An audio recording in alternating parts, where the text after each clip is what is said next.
الله الرحمن الرحيم. الحمد لله نحمده ونستعينه ونستغفره ونؤمن به ونتوكل عليه ونعوذ بالله من شرور أنفسنا ومن سيئات أعمالنا. من يهده الله فلا مضل له ومن يضلله فلا هادي له. ونشهد أن لا إله إلا الله وحده لا شريك له. ونشهد أن سيدنا وحبيبنا ومولانا محمدا عبده ورسوله صلى الله تعالى عليه وعلى آله وأصحابه وبارك وسلم تسليما كثيرا كثيرا. أما بعد فأعوذ بالله من الشيطان الرجيم. بسم الله الرحمن الرحيم.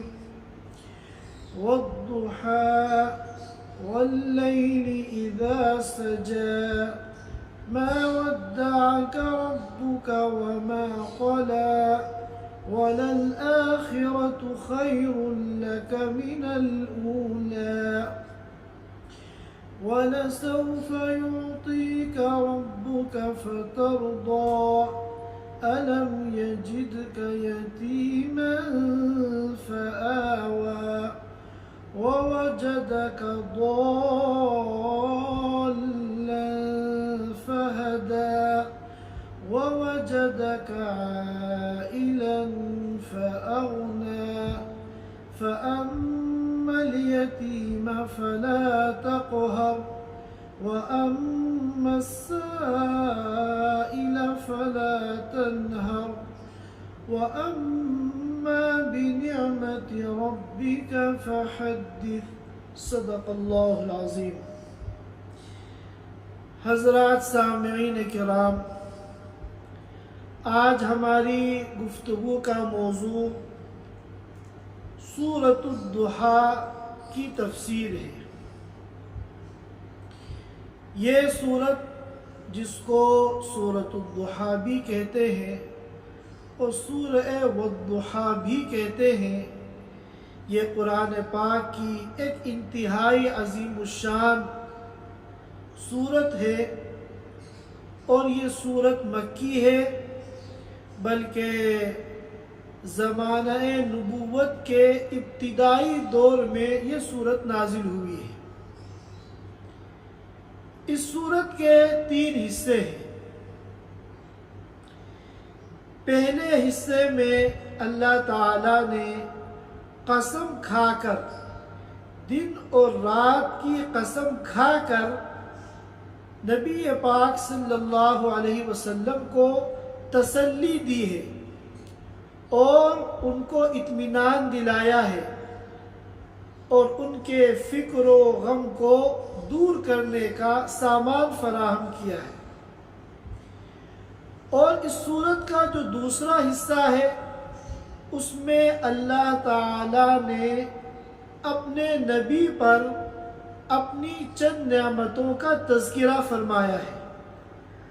اور اس سورت مبارکہ کا جو تیسرا حصہ ہے، اس میں اللہ تعالی نے ان نعمتوں کے شکر کی چند عملی صورتیں اور شکلیں بیان فرمائی ہیں. گرچہ اس سورت کے اولین مخاطب رسول اللہ صلی اللہ علیہ وسلم ہیں، لیکن جو ہدایات اور جو پیغامات اور جو مبارک تعلیمات اس سورت کے اندر اللہ رب العزت نے بیان فرمائی ہیں، وہ تمام انسانیت کے لیے مشعل راہ ہے. یہ سورت چونکہ خاص طور پر اللہ کے رسول صلی اللہ علیہ وسلم کی ذات سے تعلق رکھتی ہے، اس لیے اس سورت کو سورۃ محمد بھی کہا گیا ہے. اور اس سے پہلے جو سورت ہے سورۃ اللیل، اس میں حضرت صدیق اکبر رضی اللہ تعالی عنہ کا تذکرہ ہے۔ اسی لیے امام رازی رحمۃ اللہ علیہ نے فرمایا کہ سورۃ اللیل سورۃ ابی بکر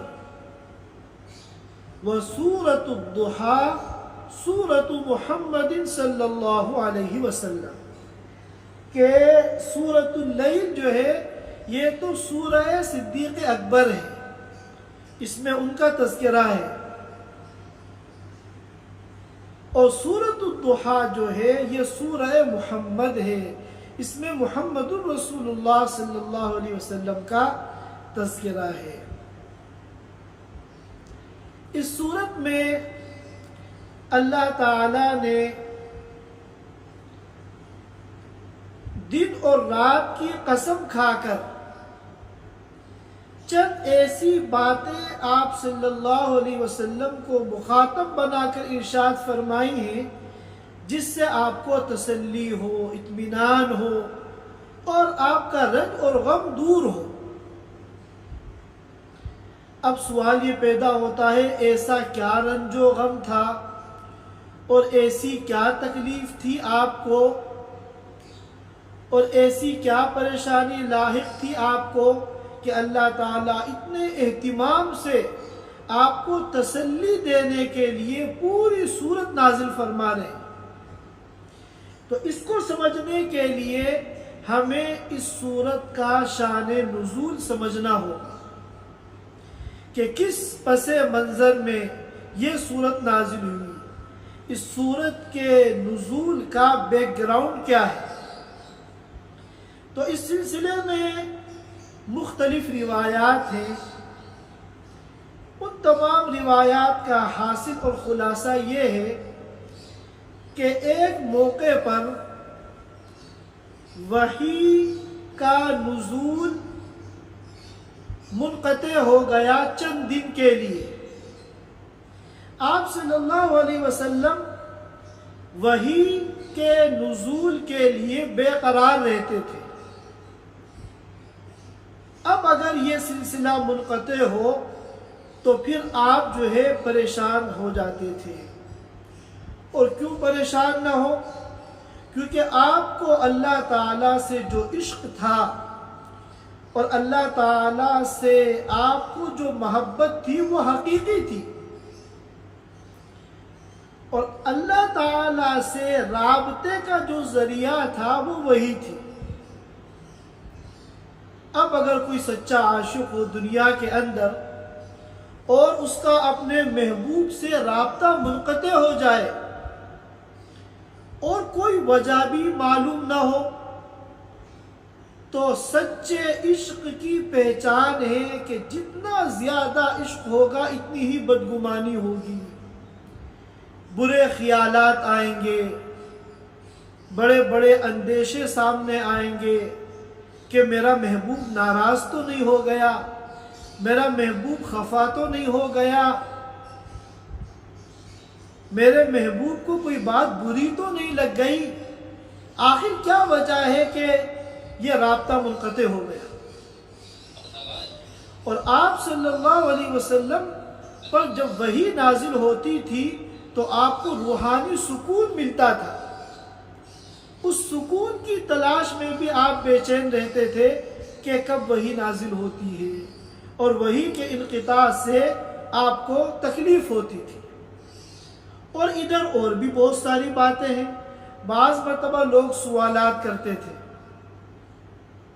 اور آپ صلی اللہ علیہ وسلم ان سے یہ کہتے تھے کہ جب میرے پاس اللہ کی طرف سے اس کا جواب آئے گا وحی کی شکل میں تو پھر میں اس کا جواب تمہیں دے دوں گا۔ اب جب وحی نازل ہونا بند ہو گئی، منقطع ہو گئی، اور آپ کو پاس جوابات نہیں آئے، اور آپ جو ہے سوال کرنے والوں کو، مخالفین کو جواب نہیں دے سکے، تو اب انہوں نے مذاق اڑانا شروع کر دیا کہ کہاں ہے ہمارے سوال کا جواب، اور مختلف اذیت دینے کی جو شکلیں ہیں وہ لوگ اختیار کرتے تھے۔ اور آپ صلی اللہ علیہ وسلم بڑے حساس تھے ان باتوں سے آپ کو بڑی تکلیف ہوتی تھی، آپ دل کے اندر تنگی محسوس کرتے تھے۔ اس کو اللہ نے بھی قرآن میں بیان کیا، وَلَقَدْ نَعْلَمُ أَنَّكَ يَضِيقُ صَدْرُكَ بِمَا يَقُولُونَ، ہمیں خوب پتہ ہے کہ آپ کا دل تنگ ہو جاتا ہے ان باتوں سے جو وہ آپ کے خلاف کرتے ہیں۔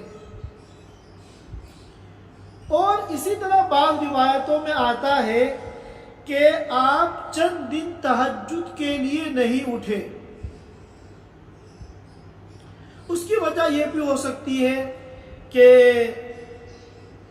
جب وحی کا سلسلہ منقطع ہوا، کئی دن گزر گئے اور آپ پر وحی نہیں آئی، تو اس کا آپ کے اعصاب پر اتنا اثر ہوا اور آپ اتنی کمزوری محسوس کرنے لگے کہ آپ پھر تہجد کے لیے اٹھ نہیں پائے۔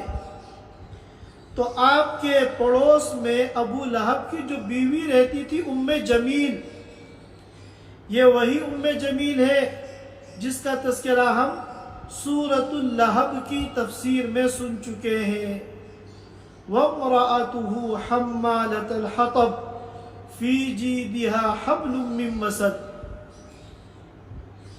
تو ام جمیل نے جب دیکھا کہ کئی دن آپ رات میں نہیں اٹھے اور تہجد میں آپ نے قرآن کی تلاوت نہیں کی، تو چونکہ آپ پر جو قرآن نازل ہوتا تھا تو نماز میں، تہجد میں ان آیتوں کی تلاوت کا آپ کو حکم دیا گیا تھا۔ آپ تہجد میں بھی ان آیتوں کی تلاوت کرتے تھے، اور یہاں کئی دن سے کوئی آیت ہی نازل نہیں ہوئی۔ تو اس کو موقع مل گیا ابو لہب کی بیوی ام جمیل کو، وہ تانے کسنے لگی، کیا تمہارے شیطان نے تمہیں چھوڑ دیا؟ نعوذ باللہ، کہ حضرت جبریل جو وحی لے کے آتے تھے، اس کو نعوذ باللہ اس نے شیطان سے تعبیر کیا، کیا تیرے شیطان نے تجھے چھوڑ دیا اور کیا تیرا خدا تجھ سے ناراض ہو گیا؟ یہ باتیں ایسی تھی جن کی وجہ سے آپ کا دل چھلنی ہو گیا تھا، اور آپ کے اعصاب پر ان باتوں کا انتہائی اثر تھا۔ ایک تو آپ کا تعلق اپنے محبوب سے کٹا ہوا ہے، یہی غم کم نہیں تھا، چل جائے کہ لوگ پھر الٹی سیدھی باتیں کرنے لگے۔ یہاں تک کہ ابن جریر نے نقل کیا ہے کہ حضرت خدیجہ رضی اللہ تعالی عنہا نے بھی آپ سے یہ اندیشہ ظاہر فرمایا کہ کہیں آپ کی بے صبری یا عجلت پسندی کی وجہ سے اللہ تعالیٰ آپ سے ناراض تو نہیں ہو گئے۔ تو اللہ سے ناراضگی والی بات حضرت خدیجہ نے بھی ظاہر کی، اور ام جمیل نے تو کہا ہی۔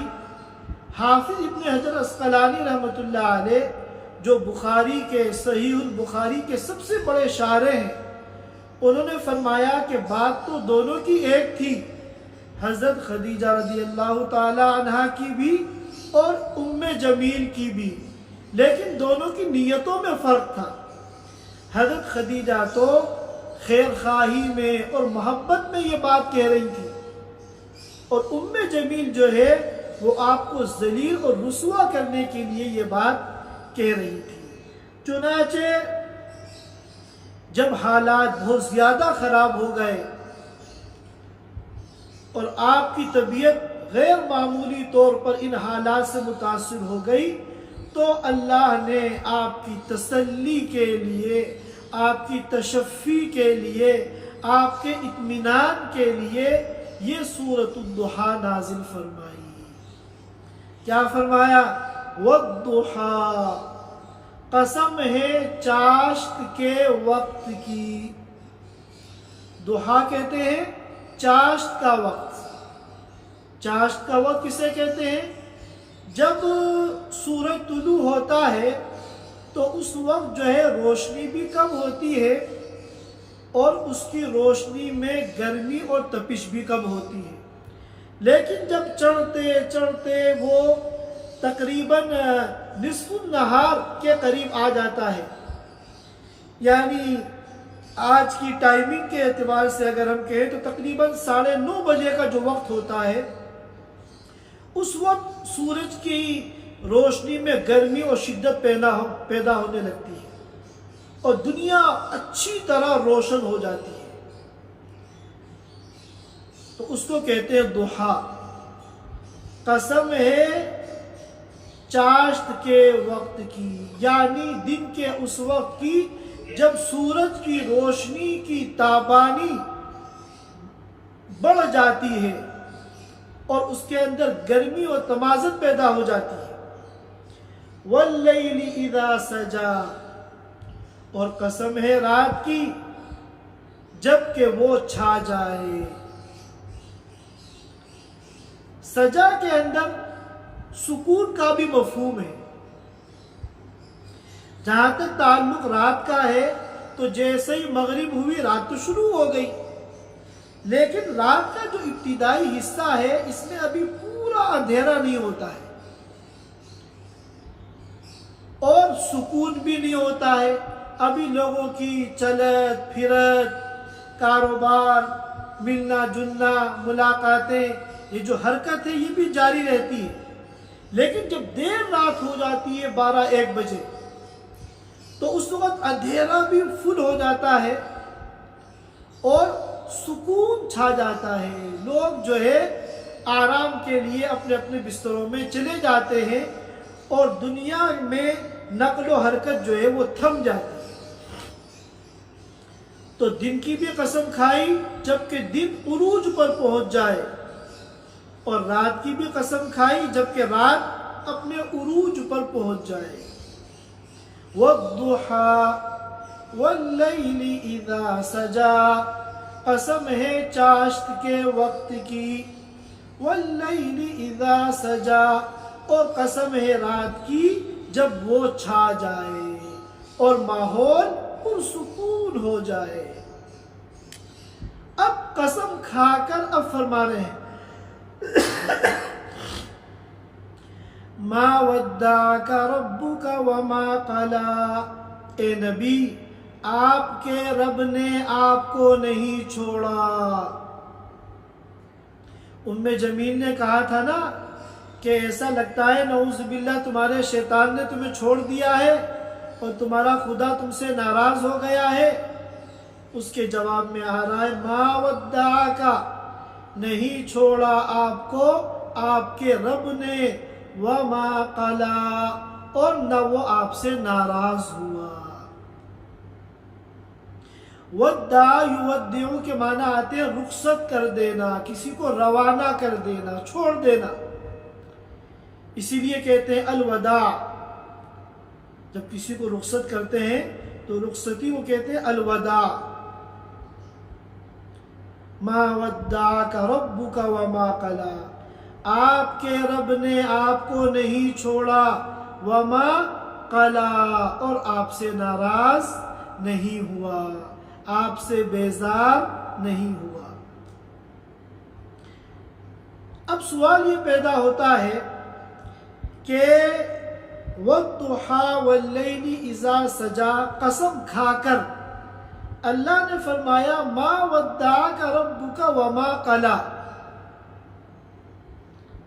علماء کرام فرماتے ہیں کہ قسم میں اور جواب قسم میں کوئی نہ کوئی مناسبت ہوتی ہے۔ یہاں کیا مناسبت ہے؟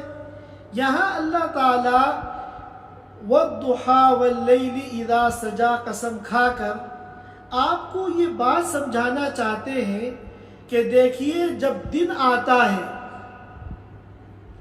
تو دن جو ہے اس کا سلسلہ ہمیشہ نہیں رہتا، بلکہ کچھ گھنٹوں کے بعد دن کا سلسلہ ختم ہوتا ہے اور رات آ جاتی ہے، دن ختم ہو جاتا ہے۔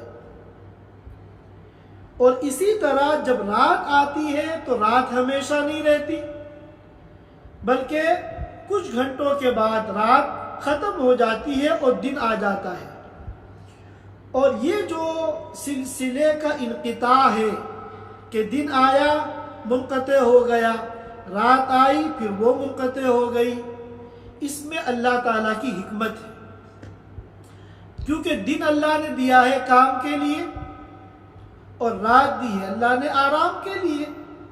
اب اگر دن ہی دن رہے گا، لوگ کام ہی میں لگے رہیں گے، تو یہ ان کے لیے نقصان دہ ہے۔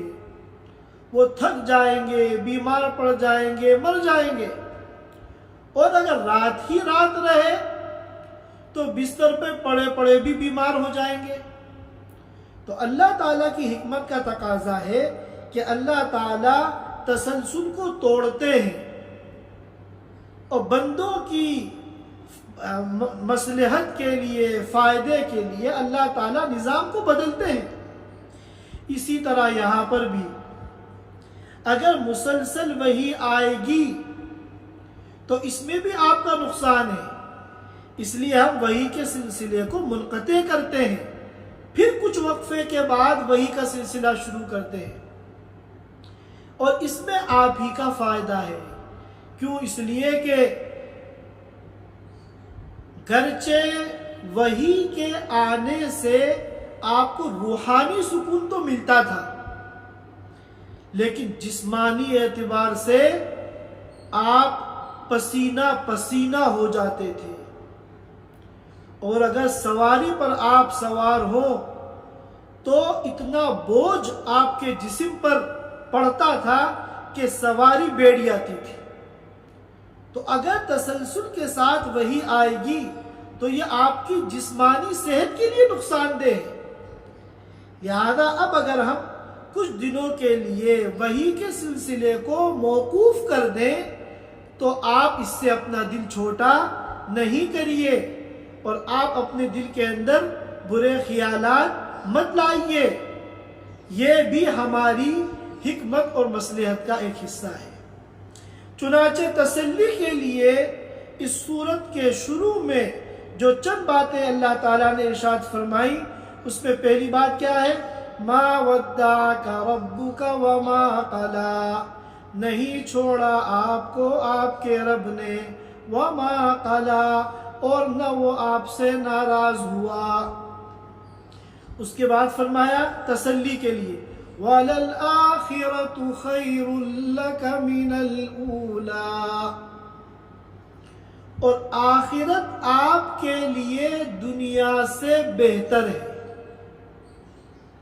دنیا میں اگر چند پریشانیاں آ جائیں تو آپ یہ سوچ کر کہ دنیا کی چند دن کی زندگی جب ختم ہوگی تو یہ ساری پریشانیاں بھی ختم ہو جائیں گی، اور آخرت میں جب آپ اٹھائے جائیں گے تو وَلَلْآخِرَةُ خَيْرٌ لَكَ مِنَ الْأُولَى، آخرت بھی دنیا کی طرح نہیں ہوگی، وہاں آپ کو کسی قسم کی کوئی پریشانی نہیں ہوگی۔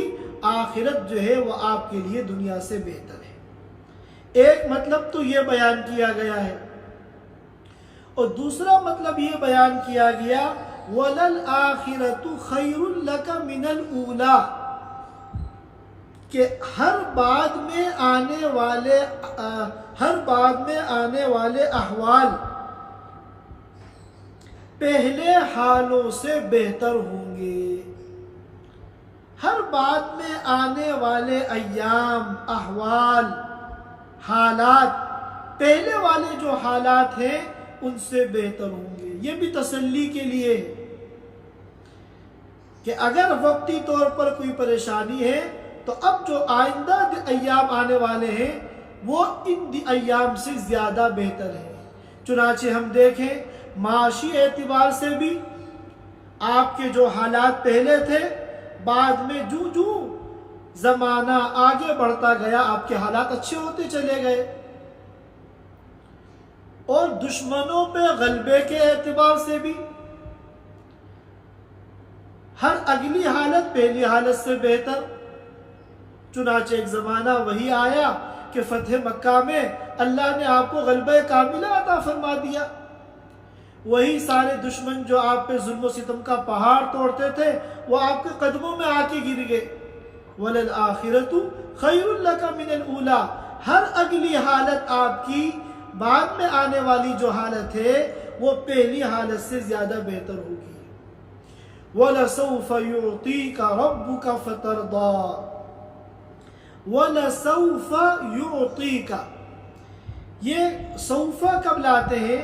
جب کچھ دیر کے بعد کوئی فعل وجود میں آ رہا ہو، تھوڑے وقفے کے بعد کوئی کام ہو رہا ہو تو اس کے لیے سوف لاتے ہیں، اور یہ لام تاکید کے لیے ہے۔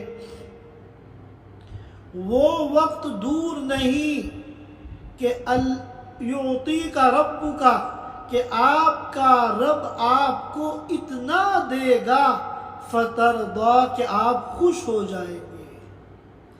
چنانچہ اللہ تعالیٰ نے دنیا اور آخرت میں آپ کو ایسے ایسے انعامات سے، ایسے ایسے اپنے عطایا سے نوازا کہ بعض روایتوں میں آتا ہے کہ ایک موقع پر اللہ تعالیٰ کی جب عطا آپ دیکھیں گے اور آپ سے پوچھا جائے گا کیا آپ خوش ہو گئے، تو آپ فرمائیں گے رضیت یا رب، رضیت یا رب، اے میرے رب میں خوش ہو گیا۔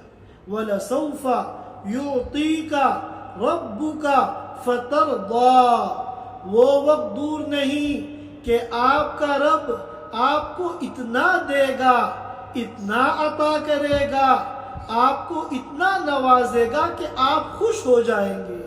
چنانچہ ایک موقع پر روایتوں میں آتا ہے آپ فرمائیں گے رضیت یا رب، اے میرے رب آپ نے مجھے اتنا دے دیا کہ میں خوش ہو گیا۔ اب یہ سورۃ الضحیٰ کا ابتدائی حصہ ہے جہاں چند ایسی باتیں کہی گئی ہیں آپ سے جن میں آپ کے لیے تسلی کا سامان ہے۔ اس کے بعد آپ کے اوپر 3 نعمتوں کا تذکرہ ہے۔ أَلَمْ يَجِدْكَ يَتِيمًا فَآوَى، کیا آپ کے رب نے آپ کو یتیم نہیں پایا پھر آپ کو ٹھکانہ دیا؟ ظاہر ہے یتیم کسے کہتے ہیں؟ بالغ ہونے سے پہلے اگر کسی کا باپ مر جائے یا ماں باپ دونوں مر جائیں تو اسے یتیم کہتے ہیں۔ ایک روایت میں آتا ہے اللہ کے رسول صلی اللہ علیہ وسلم نے فرمایا کہ یتیمی کا زمانہ بلوغ تک ہے، بالغ ہونے کے بعد اگر کسی کے ماں باپ دنیا میں نہیں ہے تو اس کو یتیم نہیں کہا جائے گا۔ اب آپ صلی اللہ علیہ وسلم تو پیدا ہی یتیم ہوئے تھے، آپ کی پیدائش سے پہلے آپ کے والد کا انتقال ہو گیا تھا۔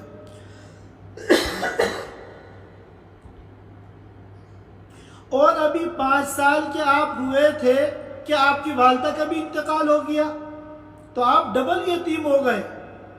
لیکن اللہ تعالیٰ نے فآوا، آپ کو بے سہارا نہیں چھوڑا، آپ کو اللہ نے ٹھکانہ دیا۔ پہلے آپ کے دادا عبد المطلب کی گود میں، اور پھر ان کے انتقال کے بعد آپ کے جو چچا تھے وہ ابو طالب، وہ آپ کا سہارا بنے اور انہوں نے آپ کی تربیت کی اور آپ کی پرورش کی۔ پھر دوسری نعمت وَوَجَدَكَ ضَالًّا فَهَدَى، اور اللہ تعالیٰ نے آپ کو بے خبر پایا، دین سے بے خبر پایا تو اس نے آپ کو ہدایت دی، دین اسلام عطا کیا، دین سے آپ کو باخبر کیا۔ ضال کا ترجمہ عام طور پر کیا جاتا ہے گمراہ، جو حق کا منکر ہے اور سیدھے راستے کو چھوڑنے والا ہے اس کو گمراہ کہتے ہیں۔ چنانچہ اہل باطل کے لیے جب لفظ ضال بولا جاتا ہے تو یہی معنی مراد ہوتے ہیں گمراہ، لیکن ضال کے اور بھی معنی آتے ہیں۔ ایک معنی آتا ہے ضال کے بے خبر، چنانچہ نبوت سے پہلے آپ دین سے بے خبر تھے، اللہ نے آپ کو نبوت دی اور اسلام عطا فرمایا، آپ دین سے باخبر ہو گئے اور اسی کا نام ہدایت ہے، فہدہ۔ اور ضال کے ایک معنی آتے ہیں وَوَجَدَكَ ضَالًّا فَهَدَى، ضال کے ایک معنی آتے ہیں وہ شخص جو راستے سے بھٹک گیا ہو اور صحیح راستے کی تلاش میں ہو۔ چنانچہ آپ بھی راستہ کھوئے ہوئے تھے 40 سال کی عمر تک، اللہ نے 40 سال کی عمر میں سیدھا راستہ آپ کو عطا فرمایا۔ وَوَجَدَكَ ضَالًّا فَهَدَى۔ اس کے بعد فرمایا تیسرا انعام وَوَجَدَكَ عَائِلًا فَأَغْنَى، اور اللہ تعالی نے آپ کو محتاج پایا، تنگ دست پایا، فقیر پایا۔ فَأَغْنَى، پھر اللہ نے آپ کو غنی کر دیا، مالدار بنا دیا، بے نیاز بنا دیا۔ پہلے آپ دوسروں کے محتاج تھے، اب آپ غنی بن گئے، یعنی کسی کے محتاج نہیں رہے۔ ظاہر ہے کہ آپ تنگ دست تھے اور مالی اعتبار سے بہت کمزور تھے۔ آپ کو اپنے والد کے ترکے میں سے وراثت میں کوئی زمین جائیداد اور کوئی مال و دولت تو ملا نہیں تھا۔ ایک اونٹنی، ایک بکری اور چند بادیاں یہ آپ کو ملی تھی، اور بعد میں اللہ تعالیٰ نے آپ کو غنی بنا دیا۔ جب حضرت خدیجہ رضی اللہ تعالیٰ عنہ کے ساتھ مضاربت پہ آپ نے تجارت کی، مضاربت کسے کہتے ہیں کہ ایک کا مال ہو اور دوسرے کی محنت ہو، اور جو نفع ہو وہ دونوں آپس میں تقسیم کر لیں، یہ مضاربت ہے۔ تو مضاربت کے ذریعے بہت سا مال آپ نے حاصل کیا، اور پھر حضرت خدیجہ رضی اللہ تعالی عنہا کا آپ سے نکاح کرا دیا، اور جب آپ سے نکاح کرا دیا تو ساری دولت حضرت خدیجہ رضی اللہ تعالی عنہا نے وہ آپ پہ نچھاور کر دی، آپ کے قدموں میں لا کے رکھ دی۔ فَأَغْنَى، یہ غنا جو ہوتا ہے یہ دو قسم کا ہوتا ہے۔ ایک تو ہوتا ہے غنا نفس، نفس کا غنا، کہ اپنے پاس کچھ بھی نہیں ہے مگر بے نیاز ہے، کسی کے محتاج نہیں ہے۔ اور ایک ہوتا ہے مال کا غنا۔ اصل غنا جو ہے وہ نفس کا غنا ہے۔ بہت سے لوگ مالی اعتبار سے معمولی درجے کے ہوتے ہیں مگر اعلیٰ کردار کی زندگی گزارتے ہیں، وقار کے ساتھ رہتے ہیں، کبھی کسی سے سوال نہیں کرتے، کبھی کسی سے مانگتے نہیں، کبھی کسی کی دولت پہ رال نہیں ٹپکاتے، اور بعض سب کچھ ہونے کے باوجود دوسروں کے مال کو دیکھ کر، دوسروں کی دولتوں کو دیکھ کر وہ رال ٹپکاتے ہیں، سوال کرتے ہیں، مانگتے ہیں۔ تو نفس کا غنا یہ ہے کہ جو کچھ بھی ہے اس کے اوپر بندہ قناعت کر لے۔ آپ صلی اللہ علیہ وسلم نے ایک روایت میں فرمایا لیس الغنا عن کثرت المال وانما الغنا غنا النفس، مال کے زیادہ ہونے سے انسان غنی نہیں ہوتا، مالدار نہیں ہوتا، اصل جو غنا ہے وہ نفس کا غنا ہے۔ اور یہی تعلیم آپ نے صحابہ کرام کو سکھائی۔ ایک موقع پر آپ نے فرمایا مالی ولی دنیا، میرا اس دنیا سے کیا لینا دینا۔ میری مثال تو ایسی ہے، میں حدیث کو اپنے الفاظ میں بیان کر رہا ہوں کہ جیسے ایک مسافر ہو، میری مثال تو حضور نے فرمایا ایسی ہے جیسے ایک مسافر ہے، راستے میں اس کو تھکن ہوئی، ایک سایہ دار درخت نظر آیا اور وہاں اس نے لیٹ کر ایک پتھر پہ سر رکھ کے تھوڑی دیر سو گیا، تھکن اتر گئی اور پھر وہ آگے بڑھ گیا۔ تو میری مثال تو دنیا میں اس مسافر کی طرح ہے، لہذا دنیا کی مال و دولت سے مجھے کوئی لینا دینا نہیں۔ اب سوال یہ پیدا ہوتا ہے کہ یہاں کیا مراد ہے؟ جواب یہ کہ دونوں مراد ہے۔ اللہ نے آپ کو نفس کا غنا بھی عطا فرمایا اور مال کا غنا بھی عطا فرمایا، آپ کو اللہ نے خوب مال و دولت عطا فرمایا۔ اب سوال یہ پیدا ہوتا ہے کہ آپ کیسے مالدار تھے کہ جس وقت آپ کی وفات ہوئی آپ کی ایک زرا ایک یہودی کے پاس گروی رکھی ہوئی تھی۔ کیا مطلب؟ کہ آپ مقروض تھے، آپ نے قرضہ لے رکھا تھا، اور آپ کے گھر میں انتقال کے اگلے دن اتنا تیل نہیں تھا جس سے چراغ کو جلایا جا سکے، تو آپ کیسے غنی تھے؟ تو جواب یہ ہے کہ اللہ نے تو آپ کو غنی بنایا تھا، اللہ نے تو آپ کو بے پناہ مال و دولت دی تھی، بڑی بڑی جنگوں کے مال غنیمت کا 5واں حصہ آپ کا حق تھا۔ اسی طرح فدق اور خیبر کے موقع پر جو آپ کا حصہ تھا وہ بہت بڑی تعداد میں تھا، اور بے شمار فتوحات اللہ تعالیٰ نے آپ کو عطا فرمائی۔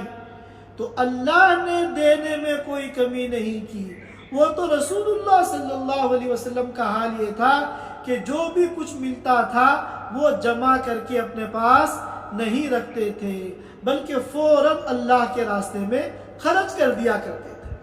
تو اللہ نے تو آپ کو غنی بنایا تھا، لیکن آپ نے جو ہے دنیا کو اپنے لیے جمع نہیں کیا۔ جب بھی اللہ نے جو بھی اللہ نے دیا، اور بڑا بڑا مال و دولت آپ کو ملا، بڑی بڑی فتوحات حاصل ہوئی، بڑے بڑے غنائم آپ کو حاصل ہوئے، فدق اور خیبر کے موقع پہ بہت بڑی مقدار میں مال آپ کے حصے میں آیا، مگر آپ نے سب اللہ کے راستے میں جو ہے خرچ کر دیا، اور دنیا کو کبھی منہ نہیں لگایا۔ کتنے موقع آئے، بڑے بڑے دنیا کے خزانے آپ کو پیش کیے گئے، آپ نے انتہائی بے نیازی کے ساتھ، نفس کے غنا کے ساتھ اس کو ٹھکرا دیا اور انکار کر دیا۔ اب اس کے بعد جو ہے یہ اس سورت کا تیسرا حصہ ہے۔ پہلے تو چند باتیں کہیں جو آپ کی تسلی کے لیے تھی، پھر آپ پر 3 نعمتوں کو بیان کیا۔ الم یجدک یتیما فآوا، سب سے پہلا انعام کہ آپ کو اللہ نے یتیم پایا مگر آپ کو بے سہارا نہیں چھوڑا، آپ کو ٹھکانہ عطا فرمایا، کبھی آپ کے دادا کی شکل میں، کبھی آپ کے چچا کی شکل میں۔ دوسرا انعام وَوَجَدَكَ ضَالًّا فَهَدَىٰ، اللہ نے آپ کو دین سے بے خبر پایا تو اللہ نے آپ کو ہدایت عطا فرمائی، رہنمائی عطا فرمائی، دین اسلام عطا فرمایا۔ اور تیسری نعمت وَوَجَدَكَ عَائِلًا فَأَغْنَىٰ، اللہ نے آپ کو فقیر پایا، محتاج پایا، تنگ دست پایا، لیکن اللہ نے آپ کو مالدار کر دیا۔ مال ہی کا غنا نہیں بلکہ نفس کے اندر بھی اللہ نے غنا بھر دیا۔ اب اس کے بعد آخر کی جو 3 آیتیں ہیں، ان میں ان نعمتوں کے شکر کی چند عملی شکلیں بیان کی گئی ہیں۔ دیکھیے، جب بھی کوئی نعمت ملتی ہے یا کوئی احسان کرتا ہے تو اس کا شکر واجب ہے، اور شکر کے 3 درجے ہیں۔ سب سے پہلا مرحلہ تو یہ ہے کہ انسان دل سے اس نعمت کا اعتراف کرے۔ دوسرا درجہ، زبان سے اس نعمت کا، اس احسان کا تذکرہ کرے۔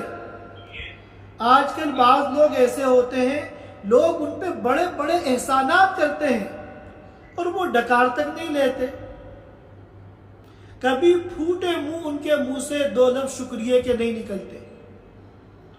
اور تیسرا شکر کا درجہ یہ ہے کہ پھر اپنے عمل سے اظہار کریں، یعنی اپنے رویے سے، اپنے ایٹیٹیوڈ سے، اپنی استطاعت کے مطابق اس کے ساتھ حسن سلوک کریں۔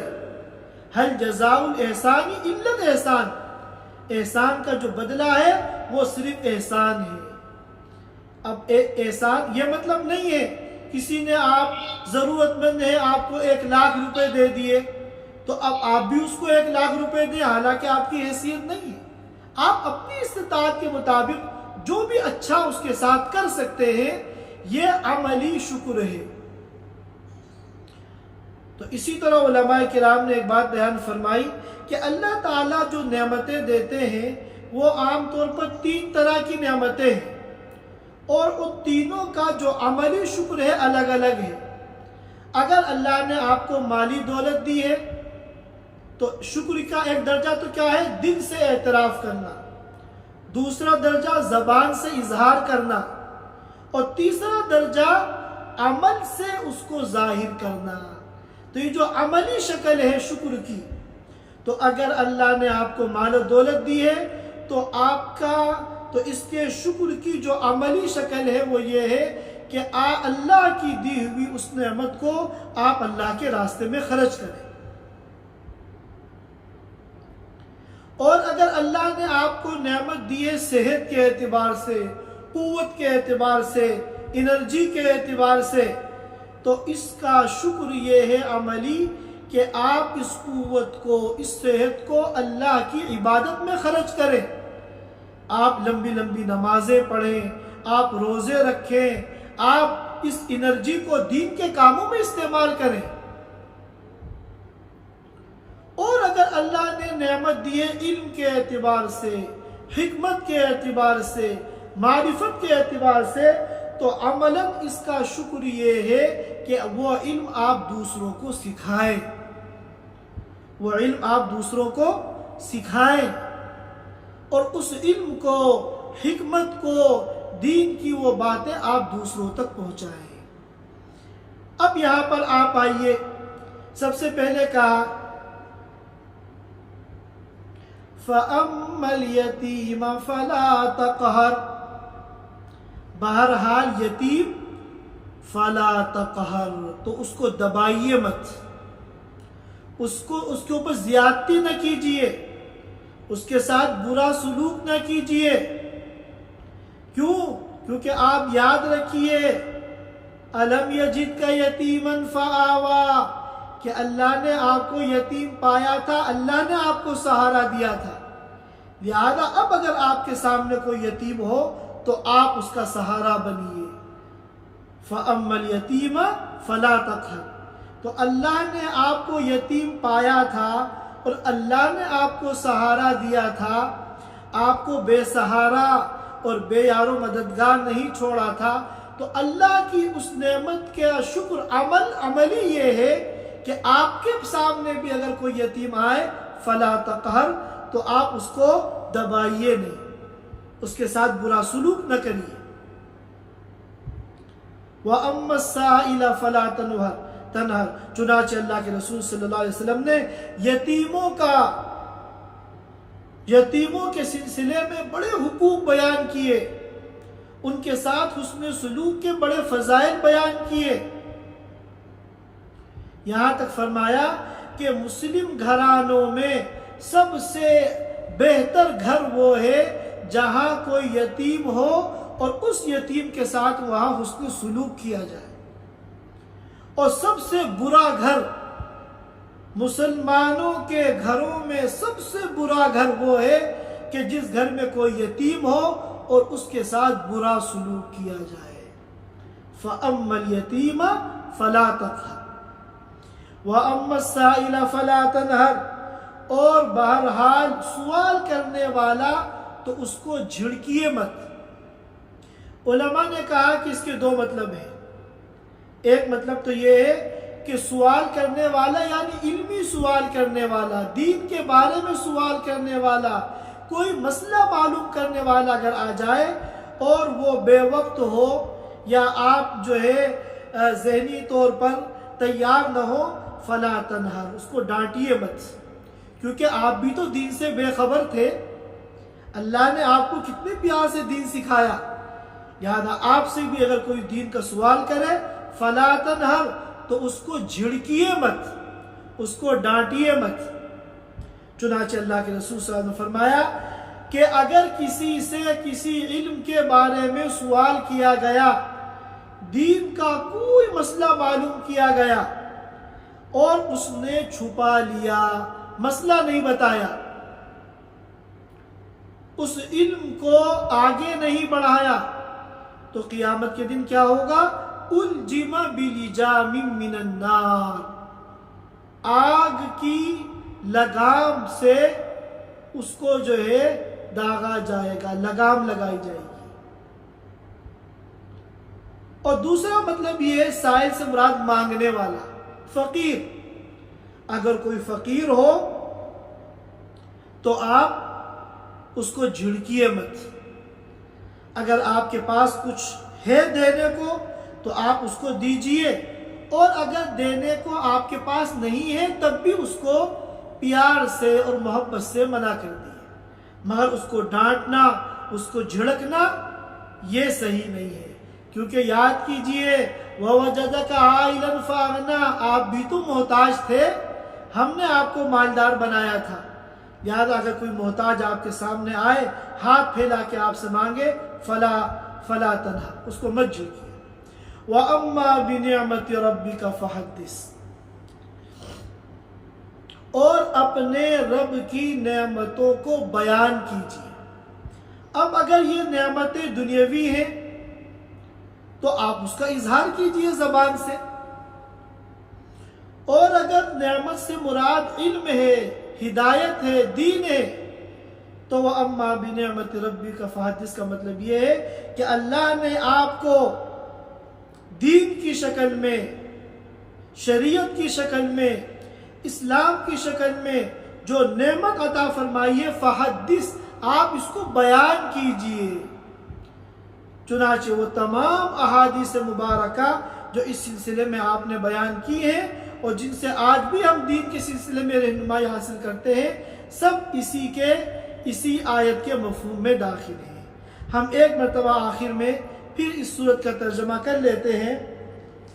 اللہ تعالیٰ فرماتے ہیں وَالضُّحَىٰ، قسم ہے چاشت کی، وَاللَّيْلِ اِذَا سَجَا، اور قسم ہے رات کی جب وہ چھا جائے، مَا وَدَّعَكَ رَبُّكَ وَمَا قَلَىٰ، نہیں چھوڑا آپ کو آپ کے رب نے اور نہ وہ آپ سے ناراض ہوا، وَلَلْآخِرَةُ خَيْرٌ لَكَ مِنَ الْأُولَىٰ، اور آخرت آپ کے لیے دنیا سے بہتر ہے، یا ہر بعد میں آنے والی حالت آپ کے لیے پہلی والی حالت سے بہتر ہے۔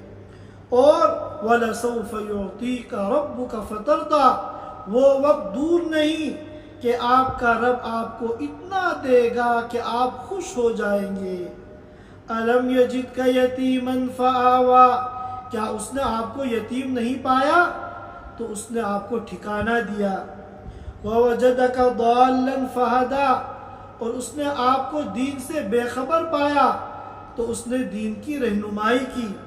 وَوَجَدَكَ عَائِلًا فَأَغْنَىٰ، اور اس نے آپ کو محتاج پایا تو آپ کو بے نیاز بنا دیا۔ فَأَمَّا الْيَتِيمَ فَلَا تَقْهَرْ، بہرحال یتیم تو اس کو مت دبائیے۔ وَأَمَّا السَّائِلَ فَلَا تَنْهَرْ، اور بہرحال سائل مانگنے والا، فَلَا تَنْهَرْ، اس کو مت ڈانٹیے۔ وَأَمَّا بِنِعْمَةِ رَبِّكَ فَحَدِّثْ، اور بہرحال اپنے رب کی نعمتوں کو بیان کیجیے۔ یہ چند باتیں تھیں اس سورہ سے متعلق جو آپ حضرات کے سامنے پیش کرنی تھی۔ اللہ تعالی ہم سب کو عمل کی توفیق عطا فرمائے۔ وآخر دعوانا الحمد للہ رب العالمین۔ Thanks for watching. Don't forget to like, comment, share and subscribe to Al Wahid channel.